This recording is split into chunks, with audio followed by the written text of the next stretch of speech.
Sveiki, su jumis Arnoldas iš baidare.com kompanijos ir šiandieną mes jums parodysime, kaip reikia greitai ir patogiai naudotis mūsų internetinė rezervavimo sistema, kad galėtumėte užsirezervuoti baidares internetu. Taigi, nueiname į mūsų puslapį baidare.com, susipažįstame su naujienomis ir viršutinėme dešinėme kampe matome mygtuką rezervuoti. Jį spustelim, tada nukelia jūs į mūsų dvi bazės pasirinkimą, arba bazę prie Plungės, arba prie Klaipėdos. Pasirenkame, kur norime plaukti, rezervaciją internetu. Tuomet mus nuveda į maršrutų pasirinkimą, spaudžiame poilsinį maršrutą visai šeimai Baidarų slėnyje, pasirenkame atstumą apie 10 ar apie 20 km ir tuomet pasirenkame norimą datą. Pasirinkę datą, pasirenkame žmonių skaičių, kiek bus mūsų plaukikų. Tai vaikų iki 5 metų, kurie sėdės vaikiškoje kėdutėje, į bendrą žmonių skaičių neskaičiuojame.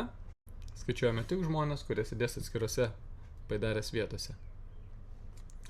Tuomet pasirenkame dienos laiką, kada norime keliauti.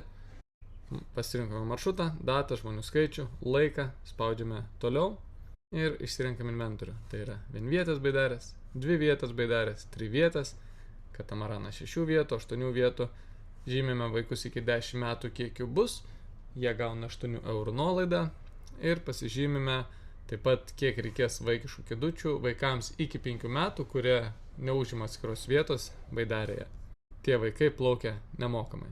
Kai išsirenkame inventorių, kiek norėsime vienviečių baidarių, dviviečių, triviečių, katamaranų ir panašiai, užpildome visas vietas ir mūsų langas pažaliuoja, spaudžiame toliau, užpildome savo vardą, elektroninį paštą, telefono numerį kontaktinį ir, jeigu turime, įrašome nuolaidos kodą. Taigi mus perkelia į finalinį puslapį, kur pasitikriname, ar įsivedame visą norimą inventorių, ar teisingi kontaktai, pažymime su taisyklių sutikimą ir spaudžiame, ar norime atsiskaityti iš karto, ar pervesti tik avansą ir mus nuves į apmokėjimo puslapį. Tikimės, kad jums ši sistema patiks ir laukiame jūsų atvykstant pas mus savo poilsiui. Iki pasimatymo.